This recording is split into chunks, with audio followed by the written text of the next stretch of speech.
సిద్ధం కావాలని కూడా కోరుతున్నాం. ఇప్పుడు వేములపల్లి వెంకటరామయ్య గారు సిపిఐఎంఎల్ న్యూ డెమోక్రసీ కేంద్ర కమిటీ బాధ్యులు మాట్లాడతారు.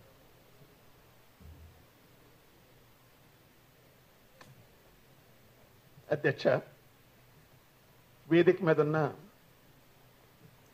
వివిధ పార్టీలు, ప్రజా సంఘాల నాయకులు, స్నేహితులారా, ఆపరేషన్ కగార్ నుంచి భారత విప్లవోద్యమంలో అమరులైనటువంటి వారందరికీ కూడా సిపిఎంఎల్ న్యూ డెమోక్రసీ తరఫున ముందుగా విప్లవ జోహార్లు చెప్తున్నాను. ఇప్పటికే వక్తలు చాలా విషయాలు మాట్లాడారు కనుక మేము చెప్పదలుచుకున్నటువంటిది సూటిగా వెళ్తున్నాను. లక్ష్మణ్ గారు మాట్లాడుతూ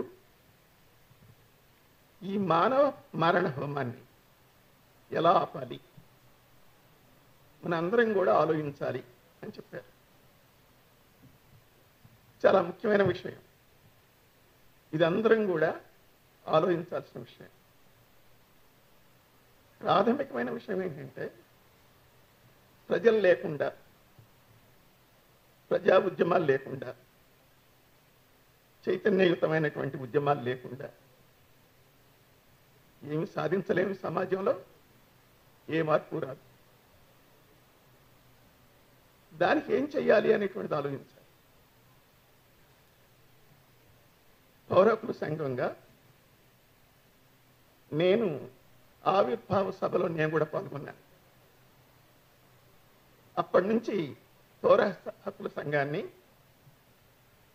దగ్గరుండి పరిశీలిస్తూ వస్తున్నాను. అనే ఈ మధ్యకాలంలో, ఈ సుదీర్ఘ కాలంలో పౌర హక్కుల సంఘం అనేక అనుభవాలు, చేదు అనుభవాలు కూడా వచ్చాయని అనుకుంటున్నాను. నేర్చుకోవాలనుకుంటే, తెలుసుకోవాలనుకుంటే ఆ అనుభవాలనే పరిశీలించాలి.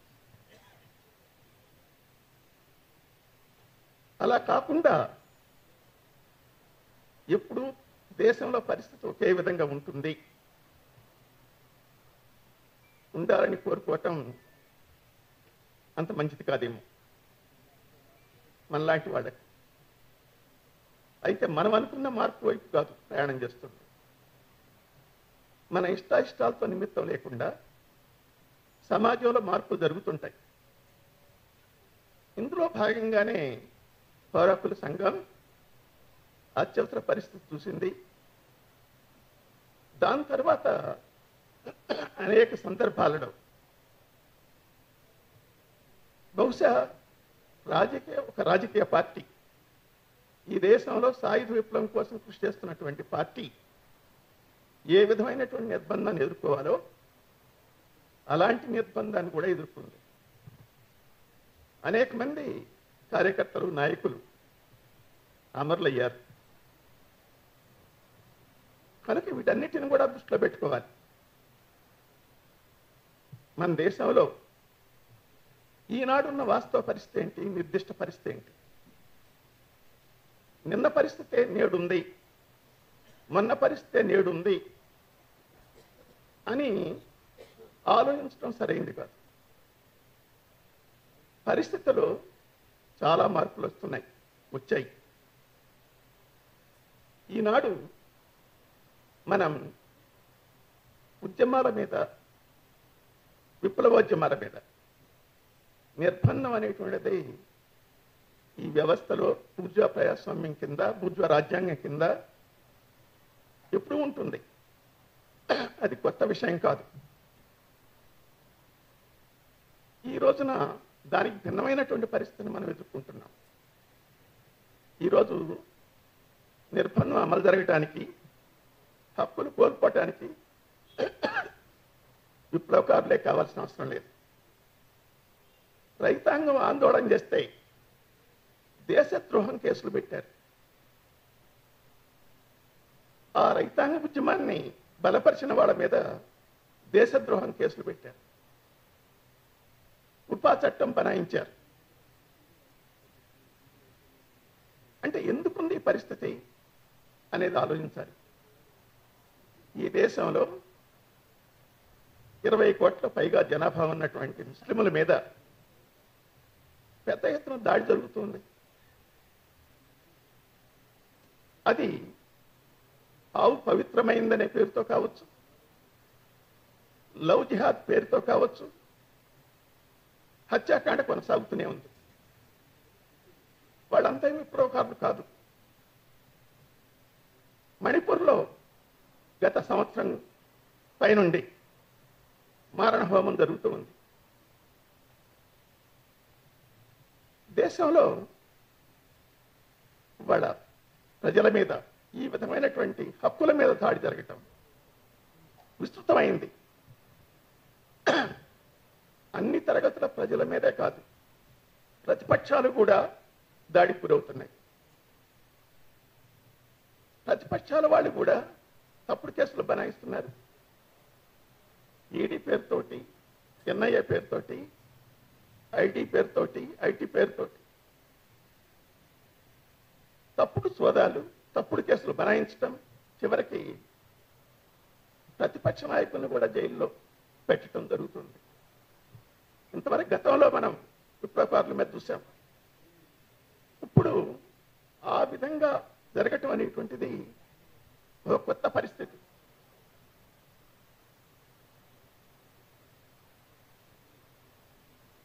కనుక ఈ పరిస్థితిని మనం ఏమైనా ఆలోచిద్దామా? లేదా కాంగ్రెస్ నిర్బంధనామాలు జరిపింది, వాళ్ళ మోడీ సర్కారు అమలు జరుపుతుంది. వాళ్ళు ప్రజా వ్యతిరేకమైన విధానాలు అనుసరించారు, వీళ్ళు అనుసరిస్తున్నారు. అంటే ఇటువంటి విషయాలలో తేడా లేదు, వాస్తవమే. అయితే ఏమైనా తేడా ఉందా లేదా? ఈ రోజున మేమనుకుంటుంది హిందుత్వ నినాదం పేరుతోటి ఫాసిస్ట్ ఆర్ఎస్ఎస్ బీజేపీ దేశంలో ఫాసిస్ట్ రాజ్యాన్ని తీసుకురావడానికి ప్రయత్నం చేస్తూ ఉంది. ఆ ప్రమాదం ముంచుకొస్తూ ఉంది. ఇది తక్షణ ప్రమాదంగా ముందుకొచ్చింది. దీనికి వ్యతిరేకంగా ఇవాళ అన్ని పార్టీలు మాట్లాడుతున్నాయి. ఒకళ్ళు నిరంకుశత్వం అనొచ్చు, ఒకళ్ళు నియంతృత్వం అనొచ్చు, ఒకళ్ళు మరొకటి అనొచ్చు. కానీ ఇటువంటి పరిస్థితిలో మనం పౌర హక్కుల్ని ఎలా సంరక్షించుకోవాలి, ఇలాంటి నిర్బంధాన్ని ఎలా ఎదుర్కోవాలి, తిప్పికొట్టాలి అంటే మన వరకు మనం చెప్పుకుంటే సరిపోదు. మనం ప్రజల్ని ఎలా సమీకరించగలుగుతామో ఆలోచించాలి, ప్రజల్ని ఎలా భాగస్వామ్యం చేయగలుగుతామో ఆలోచించాలి. అంటే మన హక్కులతో పాటు ప్రజల హక్కుల గురించి కూడా మనం ఆలోచించాలి. అటువంటి విశాల ప్రాతిపదిక మీద మనం పనిచేయాలి. అటువంటి దృష్టితోటి పనిచేయాల్సిన అవసరం ఉంది. పాలక పక్షాలకి అవన్నీ కూడా దోపిడీ వర్గ పార్టీలే. అందుకనే ఇప్పటికి కూడా ఎన్నికల్లో కూడా వాడు మోడీని ఓడించాలని చెప్తున్నా పరస్పరం పోటీ పడుతున్నారు. ఎవరి స్వార్థం వాళ్ళు చూసుకుంటున్నారు. అటువంటి పరిస్థితి మనం కాకూడదు. మనం మేధావులుగా, ప్రజాస్వామిక మేధావులుగా, విప్లవకారులుగా, అగ్రగామిగా ఉండాలి. భారత సమాజానికి, ప్రజలకి మార్గం చూపించేవాడిగా ఉండాలి. ముందుండాలి మనం. అయినా దురదృష్టవశాత్తు ప్రతిపక్షాలాగానే మనం కూడా ఏ సంఘానికి ఆ సంఘం, ఏ సంస్థకు ఆ సంస్థ, ఏ పార్టీకి ఆ పార్టీ గిరిగీసుకొని ఉంటున్నాయి. ఈ స్థితి దాటాలి. ఉద్యమంలో ప్రజల సమస్యల మీద అందరం కలవాలి. ఫాసిస్ట్ వ్యతిరేక పోరాటంలో అందరం ఐక్యం కావాల్సినటువంటి తరుణం ఆసన్నమైంది. ఇప్పటికే ఆలస్యం చేశాం. మనకంటే శత్రువు చాలా మంది ఉన్నాడు. అంటే మనం ఇటువంటిది కొత్త విషయంగా చరిత్రలో అంతర్జాతీయ కమ్యూనిస్ట్ ఉద్యమం కూడా చాలా తప్పులు చేసింది, తీవ్రమైన తప్పులు చేసింది. కమ్యూనిస్ట్ ఇంటర్నేషనల్ మూడవది 1928లో జరిగినటువంటి 6వ మహాసభలో వాళ్ళు ఆ స్థాయికి పోయారు, మరో ఎక్స్ట్రీమ్కి,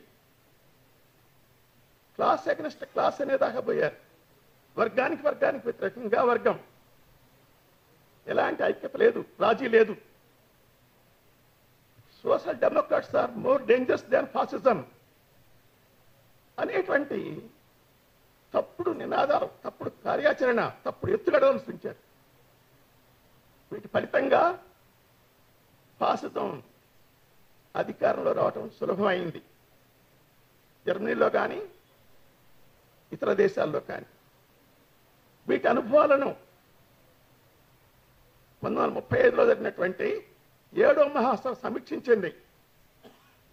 తప్పులను అంగీకరించారు, సరి చేసుకున్నారు. ఫాసిజం, పూర్తిగా ప్రజాస్వామ్యం రెండు ఒకటి కాదు. ఒక పార్టీ స్థానంలో మరో ప్రభుత్వం రావటం కాదు, ఒక ప్రభుత్వం స్థానంలో మరో ప్రభుత్వం కాదు. ఈ రెండింటికి మధ్య గుణాత్మకమైన తేడా ఉంది. ఈ రోజున సరిగ్గా భారతదేశంలో మనం అలాంటి స్థితిని ఎదుర్కొంటున్నాం. అంటే కొత్త హక్కులు సాధించుకోవటం కాదు, ఉన్న హక్కులు పోతున్నాయి. మన హక్కులు పోవటం కాదు, దేశంలో అన్ని తరగతుల ప్రజల హక్కులు పోతున్నాయి. వాడు హిందుత్వ పేరిట, హిందూ రాష్ట్రం పేరిట తీసుకురావాలని ప్రయత్నం చేస్తున్నాడు. అది ఇప్పటికే ప్రారంభమైంది, చాలా దూరం ప్రయాణం చేసింది.